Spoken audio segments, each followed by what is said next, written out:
Dear students, আজ আমি একটা নতুন ভিডিও করব। এটা নবম শ্রেণীর জন্যে ভ্যানিশিং ফ্যাক্টরের উপরে। তোমরা জানো যে প্রত্যেকটা পরীক্ষাতেই মোটামুটি ভ্যানিশিং ফ্যাক্টর থেকে অঙ্ক থাকে, আর এটা খুব সহজ হওয়া সত্ত্বেও সঠিকভাবে নিয়মকানুন না জানার জন্যে, টেকনিকগুলো না জানার জন্যে ছাত্রছাত্রীরা পরীক্ষায় করে দিয়ে আসতে পারে না অঙ্কটা। এখন আমি এগুলো মাথায় রেখেই এটার উপরে একটা ভিডিও বানাচ্ছি, যাতে যারা একটু উইক আছে অঙ্কে তারা একটু সুবিধা পায়, আর তাছাড়াও যারা অঙ্কে একটু এগিয়েও আছে সবার থেকে, তারা একটু ডিপলি যাতে বিষয়টা বুঝতে পারে, তার জন্যে আমি ভিডিওটা রেডি করছি।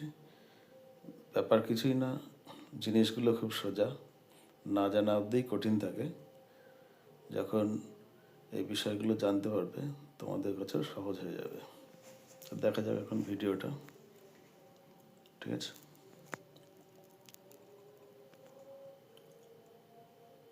শুরু করছি। আজকের টপিক ভ্যানিশিং ফ্যাক্টর, ক্লাস 9-এর জন্য।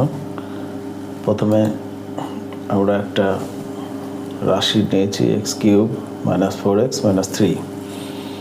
এটা ভ্যানিশিং ফ্যাক্টর করতে হবে। ভ্যানিশ হয়ে যাওয়া মানে কি? কোনো জিনিস নিশ্চিহ্ন হয়ে যাওয়া। সুতরাং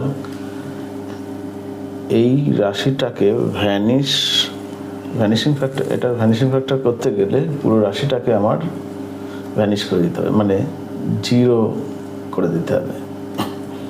তাহলে এখন এটাকে যদি আমি 0 করতে চাই, দেখতে হবে x-এর মান কত হলে পুরো রাশিটা, মানে x³ - 4x - 3, এই রাশিটা সমান 0 হবে। এটা আমাদের পর্যবেক্ষণ করতে হবে। মানে x-এর বিভিন্ন রকম মান বসিয়ে বসিয়ে আমি দেখব কখন এই পুরো রাশিটার মান 0 হচ্ছে। এখন x-এর মান কত ধরবো, চালাকিটা পরে বলে দিচ্ছি। এখন আসল নিয়মটা হচ্ছে x = একদম সহজ সরলভাবে বলতে গেলে x = আগে +1 ধরবো। যদি 0 হয়ে গেল তো ভালো, তা না হলে -1 ধরে দেখবো যে পুরো রাশিটার মান 0 হচ্ছে কিনা। তাও যদি না হয় তাহলে +2 ধরে দেখবো, তা না হলে -2 ধরে দেখবো, বা +3 -3, এরকমভাবে পরপর মান বসিয়ে আমি চেক করব কখন পুরো রাশিটার মান 0 হচ্ছে। তো এরকমভাবে মানগুলো নিলাম কেন, তার একটা কারণ আছে। এই সংখ্যারেখার উপরে যদি এখানে 0 ধরি, এখানে সমান সমান গ্যাপে এটা +1, এখানে +2, এখানে হচ্ছে +3, আর বাঁদিকে হচ্ছে -1 -2 -3, এরকমভাবে পরপর সংখ্যাগুলো থাকে, যাতে আমি যতদূরই চেক করব না কেন কোনো সংখ্যা, কোনো মান যেন বাদ না যায়, তার জন্যে 0 থেকে একবার +1, একবার -1, একবার +2, একবার -2, একবার +3, একবার -3, এরকমভাবে আস্তে আস্তে পরিধি বাড়ছে। এইভাবে আমি চেক করছি কোনো নাম্বার যাতে মিস না হয়, তার জন্যে।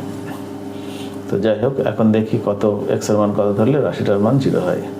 তাহলে x-এর মান আমি প্রথমে +1 ধরলাম, তাহলে রাশিটার মান কত হচ্ছে x³, মানে ওই রাশিটাতে মান বসাচ্ছি। কোন রাশিটাতে? x³ - 4x - 3। এটা হচ্ছে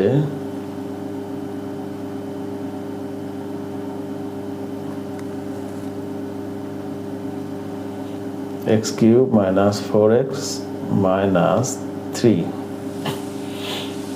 কত হচ্ছে? 1 বসালে মান হচ্ছে 1³ - 4 × 1 - 3, কত হচ্ছে? 1 - 4 - 3, তাহলে -6 হচ্ছে। তাহলে 0 হলো না। তাহলে 0 না হলে এই মানটা নেওয়া যাবে না, x-এর মান +1 ধরা যাবে না। এবার এক্স এর মান -1 ধরে দেখি, -1 হলে পরে এই রাশিটার মান কত হচ্ছে, -1 হোল কিউব, -4 ইন্টু -1 -3, তার মানে কত হচ্ছে -1 + 4 -3 = 0 হয়ে গেল। তাহলে এই মানটা নেওয়া যাবে, এই এক্স তাহলে -1, এই মানটা হলে রাশিটার মান 0 আসছে। এবার আমরা কি করব, এই যে সংখ্যা দিয়ে 0 আসলো সেটাকে এই দিকে নিয়ে নেবো, এক্সের দিকে নিয়ে নেবো। তার মানে এক্স + 1 = 0 হলো, মাইনাস চিহ্নটা এদিকে গিয়ে প্লাস হয়ে গেল। তার মানে এই এক্স + 1 এটা হচ্ছে একটা ফ্যাক্টর, এটা খেয়াল রাখতে হবে। এখন এই পর্যন্ত হওয়ার পরে আমরা এবার কি করব, এটাকে ভাঙবো। এখানে 2খানা সমান চিহ্ন দেবো এরকম, আর এইখানে যেহেতু পাওয়ার 3 আছে, আমি কি করব, এই ব্র্যাকেটটা 3 বার লিখব, x + 1 x + 1 x + 1। আচ্ছা, প্রথম কাজ হচ্ছে এইটার সঙ্গে আমাকে মেলাতে হবে। এখানে এমন কিছু গুণ করব যাতে এটার সঙ্গে মেলে। এক্স কিউবের সঙ্গে মিলতে গেলে এখানে x² দিয়ে গুণ করতে হবে, তবে এই দুটোর গুণফল হবে x3, আর সেটা আমি এইখানে আরেকবার লিখব। আর কি করব, এটা প্রথম স্টেপ গেল, প্রথমটা মেলানো। এবার কি হবে, এইটার সঙ্গে এইটা গুণ হবে, x² এর সঙ্গে 1 গুণ করলে তাহলে +x² হচ্ছে। তার মানে কি ব্যাপারটা দাঁড়ালো, উল্টো দিক দিয়ে যদি আমি হিসাব করি তাহলে এই দুটোর থেকে x² কমন নিলে এখানে এই ব্র্যাকেটটা পাওয়া যায়। এইভাবে ভাবতে হবে প্রত্যেকটা ক্ষেত্রে।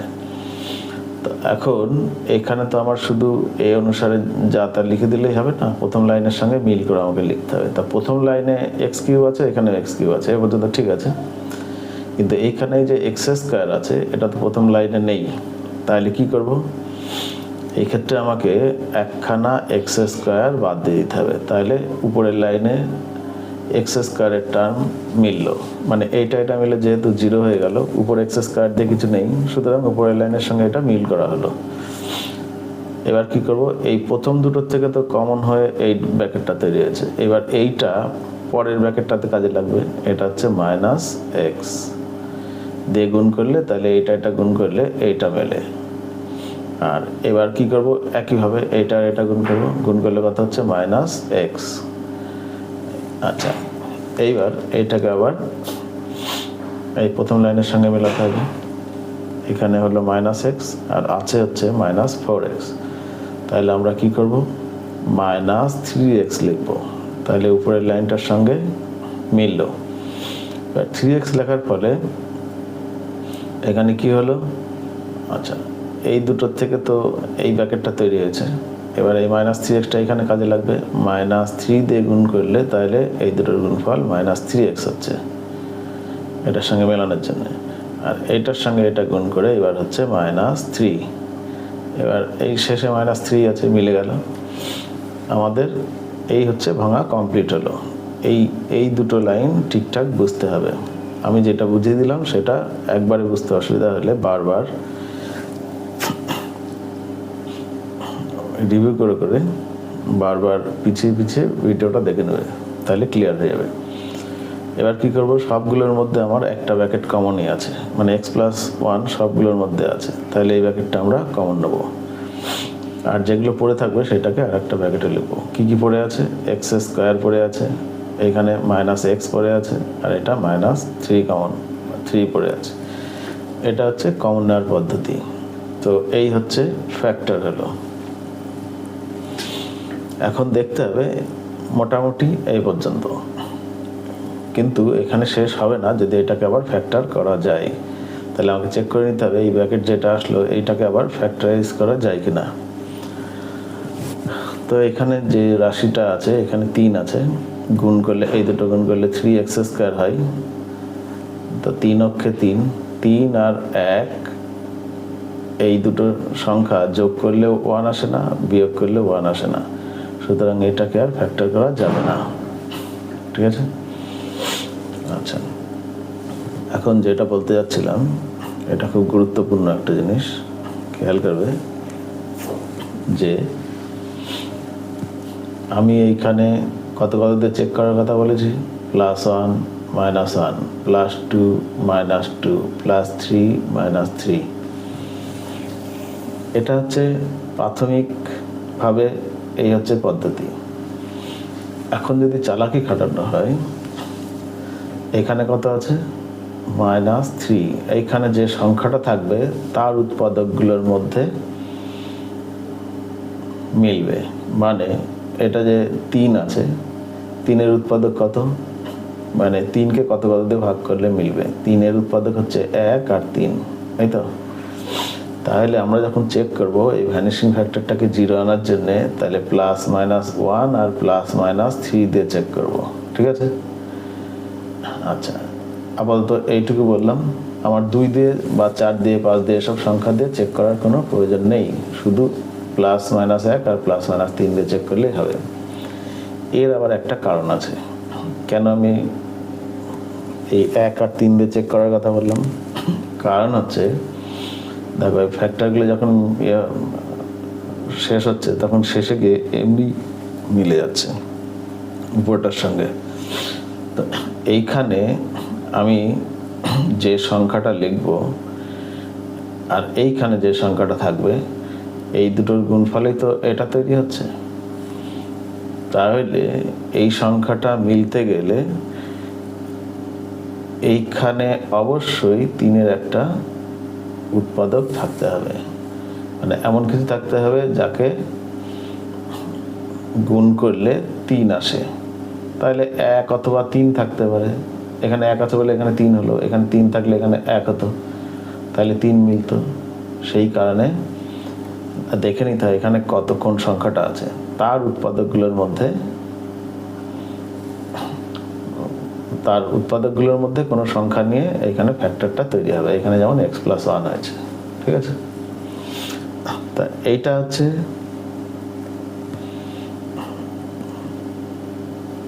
মূল পদ্ধতি।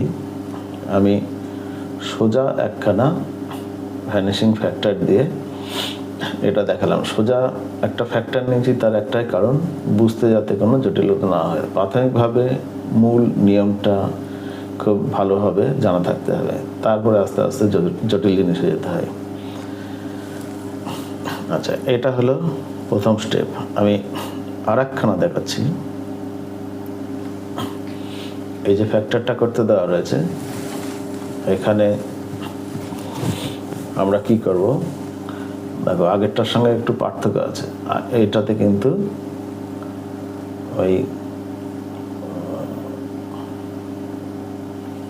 এইখানে কিন্তু 8 রয়েছে, আগেরটাতে শুধু x³ ছিল, এখানে কিন্তু তার সহগ রয়েছে, আর এখানে 3 আছে। তো এইটা দেওয়ার একটা উদ্দেশ্য আছে। প্রথম কথা, কেন এটা দিলাম, দেখো একটা জিনিস খেয়াল করার আছে এর মধ্যে। x এর মান যদি আমি 1 ধরি, মানে +1, তাহলে পুরো রাশিটার মান কত দাঁড়াচ্ছে, একটু সংক্ষেপে করছি, হিসাব নিজেরাই বুঝতে পারবে। 8x³ মানে 8 × 1 কিউব, তাই তো? একটা দেখাচ্ছি, 8 × 1 কিউব +4 × 1 - 3 কত হচ্ছে, 8 + 4 12, তার থেকে 3 বাদ দিলে 9 হচ্ছে, ঠিক আছে? আচ্ছা, x = -1 ধরলে কত হচ্ছে, -1 ধরলে এটা হয়ে যাচ্ছে -8, এটা হয়ে যাচ্ছে -4, এটা হয়ে যাচ্ছে -3, তাহলে -15 হয়ে যাচ্ছে। আচ্ছা, এবার x এর মান আমি +2 ধরছি। +2 ধরলে কত হবে, এখানে 2 এর কিউব মানে 8, 8 × 8 = 64 প্লাস 4 × 2 = 8 - 3, তাহলে কত হচ্ছে 5, 69। আচ্ছা, এবার যদি -2 ধরি, কত হচ্ছে, -2 ধরলে এটা হবে -64, এটা হবে -8 - 3, তাহলে -75 আসছে। একই রকমভাবে আমি +3 ধরে দেখব কত আসছে, -3 ধরে দেখব কত আসছে, ঠিক আছে?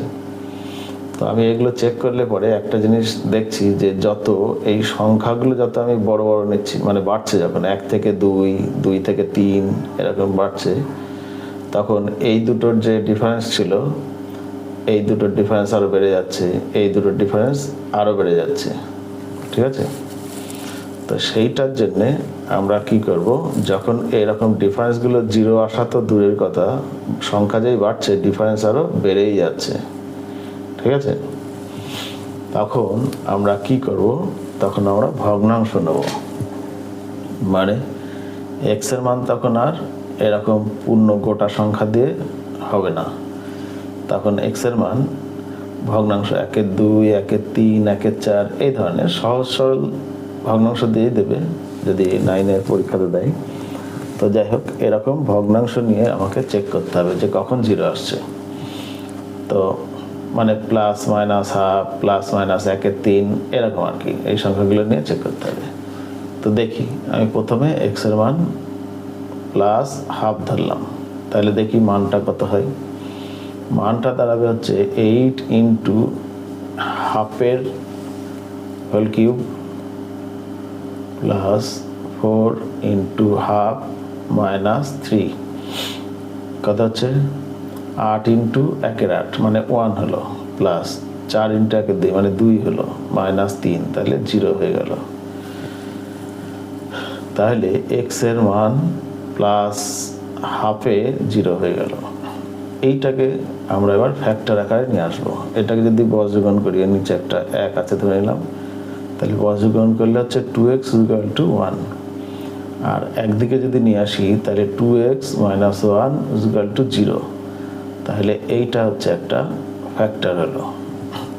এবার যখন আমরা এই অঙ্কটা করব তখন আমরা ফ্যাক্টর নেব হচ্ছে এরকম দাগ টানবো, ফ্যাক্টরগুলোর জায়গায় লিখব 2x - 1, 2x - 1, 2x - 1, ঠিক আছে?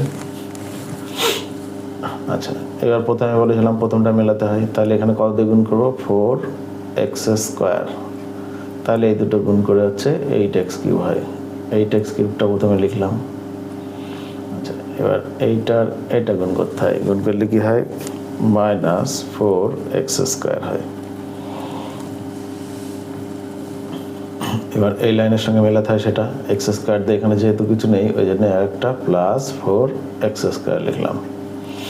আচ্ছা, তো প্রথম দুটোর থেকে এইটা তৈরি হয়েছে, এবার এইটা এইখানে কাজে লাগবে, +2x, তাহলে এই দুটো গুণ করে 4x² মেলে, আর এটা গুণ করে কত হবে তখন, -2x, কিন্তু আছে এখানে 4x, তাহলে কি লিখবো, +6x, ঠিক আছে?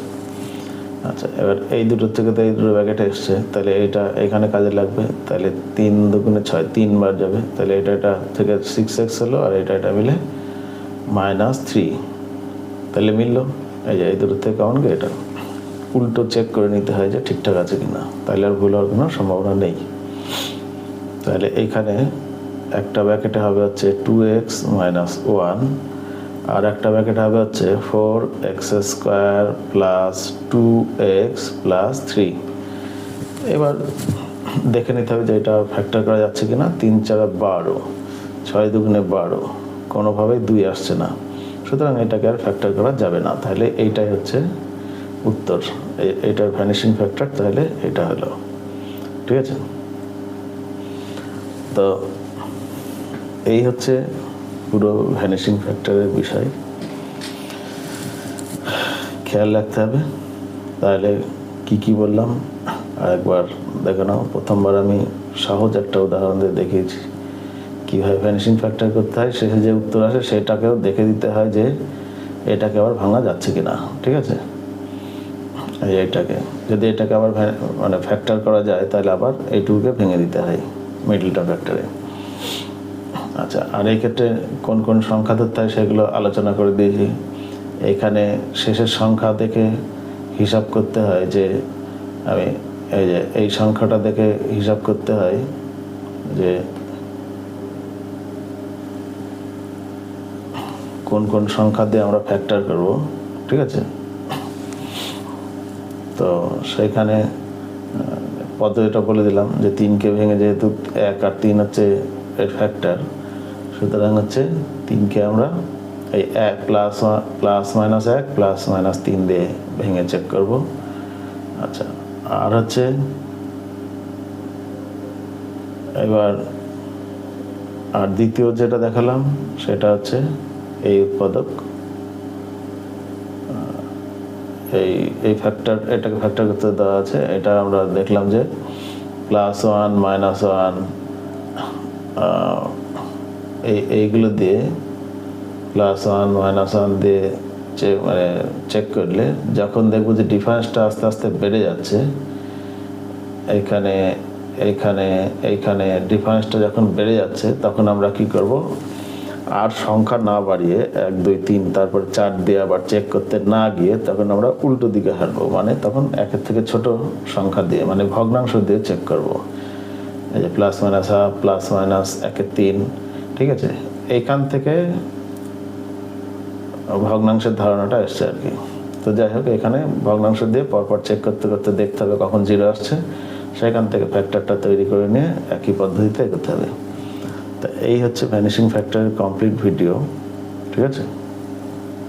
সবাই এটা মনোযোগ দিয়ে দেখবে।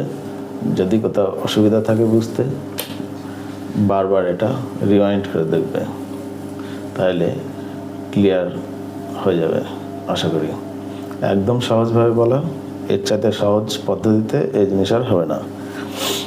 যাই হোক, সমস্ত ডিটেলস বলে দেওয়া হয়েছে এর মধ্যে। যে ডিপলি পুরো বিষয়টা বুঝতে চাও সেও পেয়ে যাবে, যে একদম সোজাভাবে দেখতে চাও সে পেয়ে যাবে, ঠিক আছে। এই ভিডিওটা এ পর্যন্তই। ভালো লাগলে কিন্তু অবশ্যই লাইক আর শেয়ার করবে, আর সাবস্ক্রাইব করে রাখবে, ঠিক আছে। Thank you.